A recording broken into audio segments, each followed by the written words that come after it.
Now, today we will discuss about person, practice, and adjectives. Okay. In most of the words, we have a person, a practice, and an adjective. So we have three things: person, practice, and adjective. Person, example misanthrope. यहाँ पर person में मैंने इसको लिया है क्योंकि ये एक व्यक्ति के लिए लगाया जाता है. वो व्यक्ति बहुत misanthrope, he is a misanthrope man, he is misanthrope. ठीक है, आगे मैन ना भी लगाएं तो भी समझ में आता है कि हम मिसेंथ्रोप व्यक्ति के लिए बात कर रहे हैं. ही कुड बी मिसेंथ्रोप और मिसेंथ्रोपिस्ट. मिसेंथ्रोपिस्ट. Okay. When it comes to practice, it becomes misanthropy. You can say misanthropy और misanthropy दोनों ही करेक्ट हैं. यहाँ पर भी misanthrope and misanthrope दोनों ही करेक्ट हैं. Okay. Depends on different countries, different reasons. अलग अलग कंट्रीज में अलग अलग रीजन में इनकी जो प्रोनाउंसिएशन चेंज होती रहती है. Okay. If we talk about adjective, it's misanthropic. For example, he has misanthropic behaviour. यहाँ पर हम एडजेक्टिव की बात करेंगे, यानी अकेला misanthropic तो नहीं लगेगा, इसके साथ कोई नाउन या कोई दूसरा एडजेक्टिव जरूर लगेगा. ओके. तो adjective are used along with some noun और some different adjective. Actually adjective एक विशेषता होती है आपके किसी दूसरे एडजेक्टिव की या किसी आपके नाउन की, किसी संज्ञा की, ये जो एक विशेषता होती है. Okay. So most of the students are clear with nouns. Nouns are the names of person, place और थिंग. किसी व्यक्ति, वस्तु या स्थान के नाम को हम जो है नाउन कहते हैं. Okay. So next we have misogynist. Misogynist. Again, misogynist is a person. एक व्यक्ति के लिए हम इस टर्म का यूज करते हैं. That man is misogynist. I am misogynist. You are misogynist. Such kind of words are used for a person. Okay. अगर हम practice की बात करें तो क्या बनेगा? Any good guesses? Yes. If we are talking about practice, it will become GYNY. ये जो Y है ये प्रैक्टिस को डिनोट करता है. ओके. ये जो इस्ट है, इस्ट या लास्ट में जो ई लग जाता है, ये पर्सन को डिनोट करता है. So misogynist will become misogyny if we are talking about practice, and if we are talking about adjective it will become misogynous और जाइनेटिक. Okay. It will become miso, GYNOUS, और misogynistic. Okay, like he has misogynous kind of behavior, or he has misogynistic approach, he has misogynistic behavior, he has misogynistic characteristic. किसी भी तरह से आप इसको लिख सकते हैं, बना सकते हैं. ठीक है, मैं थोड़ा सा इसको डिटेल में बता देता हूं. If you are not getting it, person का मतलब है कि एक व्यक्ति को हम क्या कहते हैं. अगर किसी का बिहेवियर ऐसा है, माइजनथ्रोप है, यानी एक व्यक्ति जो ह्यूमन से हेट करता है, जो ह्यूमन को अपना दोस्त नहीं मानता है, या ये मानता है कि बहुत शकी रहता है व्यक्ति के लिए, उस व्यक्ति को क्या कहेंगे? That person is known as, that person himself is known as misanthrope. For example, मैं कहता हूं कि हमारे बैच में एक ABCD पर्सन है और वो माइजनथ्रोप है. ओके. तो उस पर्सन को हम क्या कहते हैं? यहां पर हम बात कर रहे हैं उस पर्सन के नाम की. ओके. This is noun. उस पर्सन को हम क्या कहते हैं वो हमारा इन वर्ड से निकलेगा. वो जो प्रैक्टिस है, प्रैक्टिस यानी उसकी जो वो कैरेक्टरिस्टिक है, वो जो बिहेवियर है उसका वो जो करने का तरीका है उस काम को, उसको क्या कहते हैं? जैसे हम कहते हैं वो व्यक्ति बहुत शकी है. शकी तो क्या हो गया? पर्सन. ठीक है. प्रैक्टिस क्या है?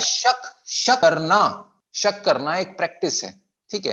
यानी उस जो बिहेवियर है, उस बिहेवियर को आप क्या कहें? ठीक है. यहां तो उस पर्सन, वो जो बिहेवियर जिस पर्सन में है उसको क्या कहेंगे, और उस बिहेवियर को भी तो कुछ कहेंगे ना, शक. ठीक है. ये तो शक, जस्ट अ मिनट, ये शक हो गया, ये शकी हो गया. ठीक है. समझ में आई? शकी व्यक्ति. ये पर्सन का नाम है, ये उस आचरण का नाम है, उस प्रैक्टिस, उस कैरेक्टरिस्टिक का नाम है, और ये एडजेक्टिव है, यानी किसी की विशेषता का नाम है. शकी रवैया, शकी बिहेवियर. ठीक है. हिंदी में हम यहां भी शकी लगा देंगे, यहां भी शकी लगा देंगे, बट इंग्लिश में थोड़ा सा डिफरेंस आ जाता है. ओके. ओके. सिमिलरली जब हम बात करते हैं जाइनाकोलॉजिस्ट, जो व्यक्ति है, जो पर्सन है, उसको हम कहेंगे जाइनाकोलॉजिस्ट. ठीक है. जो डॉक्टर फीमेल के डिसऑर्डर्स को ट्रीट करती है उसको हम जाइनाकोलॉजिस्ट कहेंगे। वो जो प्रैक्टिस है, वो जो उसकी जो स्टडी है पेशेंट्स को ट्रीट करने की, ठीक है, वो स्टडी या वो प्रैक्टिस जाइनाकोलॉजी कहलाएगी। और उसका जो बिहेवियर है या वो जो कैरेक्टरिस्टिक है उसको हम जाइनाकोलॉजिकल कहेंगे। ठीक है, जाइनाकोलॉजिकल कभी भी अपने आप में यूज नहीं होगा क्योंकि ये एडजेक्टिव है, इसके साथ कोई ना कोई नाउन लगेगा। ओके, हम कुछ ऐसा कर सकते हैं, I have a friend who is he is not doctor but he has a gynecological mind. Okay, क्या लग जाएगा? जाइनाकोलॉजिकल माइंड लग जाएगा। मेरा एक दोस्त है जो कि जाइनाकोलॉजिस्ट नहीं है, I have a friend who is not a gynaecologist, neither he has studied gynaecology but he has gynaecological mind. ठीक है, हम तीनों का अगर यूज करते हैं, I have a friend who is not gynecologist as he has not studied gynecology but still he has gynecological mind। समझ में आ गया? तो इस तरह से हम एक शब्द को कई तरह से यूज करते हैं। यहां पर हमने डायरेक्टली एक नाउन बनाया है, यहां पे उस स्टडी को, उस प्रैक्टिस को हाईलाइट किया है, और यहां पर हम उसके कैरेक्टरिस्टिक को, उस एडजेक्टिव की बात कर रहे हैं। सो आपने नोटिस किया होगा कि IST जो है ना, कॉमन सफिक्स है IST फॉर पर्सन। नॉर्मली अगर किसी को पर्सन बनाना है तो हम IST लगाते हैं।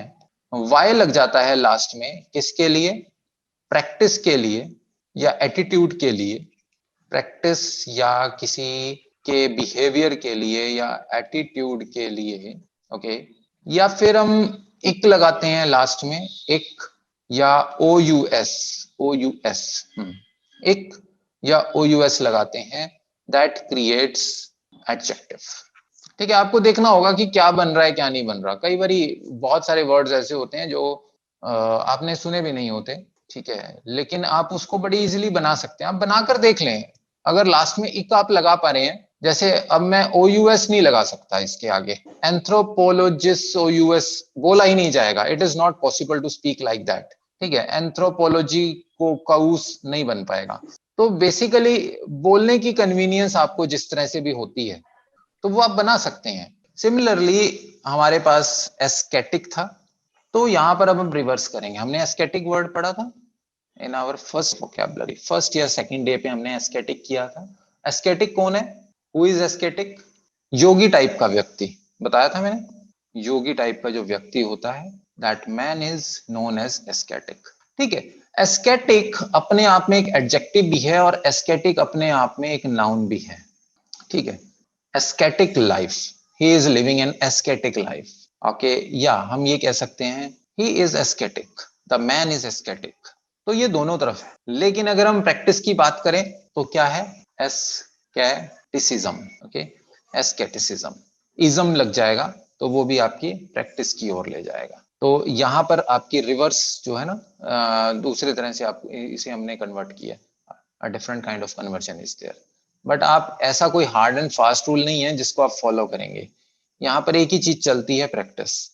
ठीक है, और जितना आप ज्यादा से ज्यादा वर्ड्स को समझेंगे ना, बोलेंगे, पढ़ेंगे, उतने आपके माइंड में ना ये अपने आप ही फिट होती चले जाएंगे। आपका दिमाग अपने आप कहेगा अच्छा यार ये ना ये एडजेक्टिव है या ये नाउन लग रहा है, सुनने में ये नाउन लग रहा है। ठीक है, तो वो प्रैक्टिस से हो जाता है। जब एक्चुअली क्या है कि 100-150 तरीके के वर्ड्स हैं, ठीक है, वो आपके माइंड में जब सभी टाइप के वर्ड्स आपके माइंड में फिट हो गए तो आपको उन सब वर्ड्स की टाइप्स को सेपरेट सेपरेट नहीं पढ़ना पड़ेगा कि इक लगा है या कैसे लगा है, उसको आप सेपरेट सेपरेट नहीं पढ़ेंगे।